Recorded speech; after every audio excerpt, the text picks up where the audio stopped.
welcome to BeBe's Bookshelf. Today BeBe's reading Fred Visits the Emerald Coast, written and illustrated by Diane, Shapley-Box. Fred visits the Emerald Coast. In a town near an orchard where apple trees grow, 4 friends packed their car and were ready to go. The trip they had planned was starting today. Fred the frog yelled, "Hooray! Hooray! This will be an adventure. I am sure you'll agree. We will get our first look at the Emerald Sea." The friends drove all day and the next day too. Then Fred spotted water that was greenish blue. The ground sparkled like new fallen snow, with sand so white that it seemed to glow. Fred said to his friends, "We are at the seashore. I think I will go for a hop and explore." Fred hopped up the beach. He hopped very far.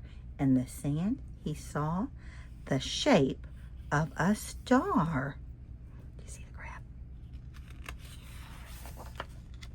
The star coughed and gasped, then let out a wheeze. He looked up at Fred and said, "Help me, please." "Sad little starfish, what do you need?" asked Fred. "I got stuck in the sand," the sad starfish said. "I need the ocean to breathe. The sea is my home. I have been here all day, scared and alone." That poor little starfish. Fred scooped up the starfish and placed him in the sea. The starfish wiggled and giggled and yelled, "I'm free! No matter if you live near or far, I will be your friend wherever you are." The sky had been blue, but now it was black. Fred knew it was late, so he headed back.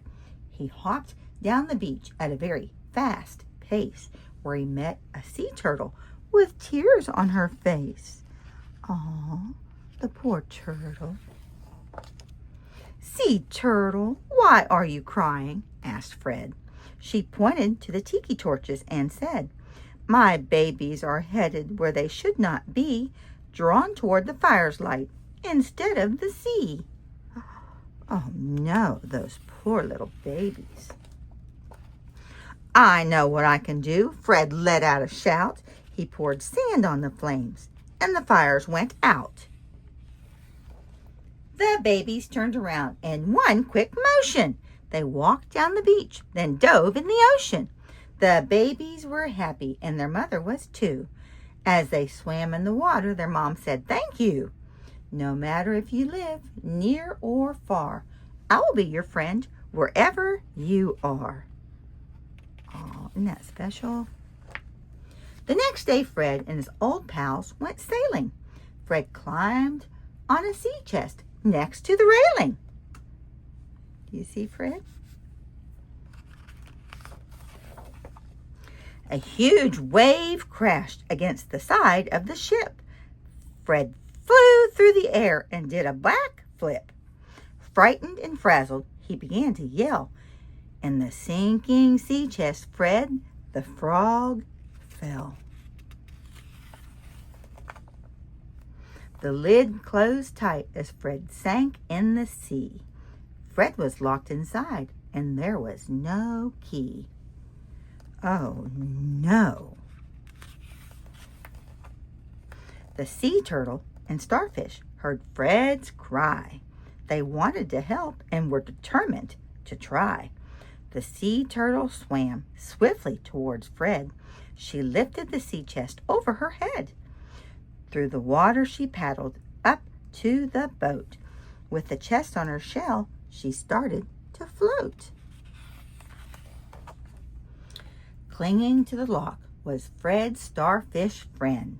He stared at the lock and he started to bend. His body formed into the shape of a key. His arm slid into the lock and set Fred free.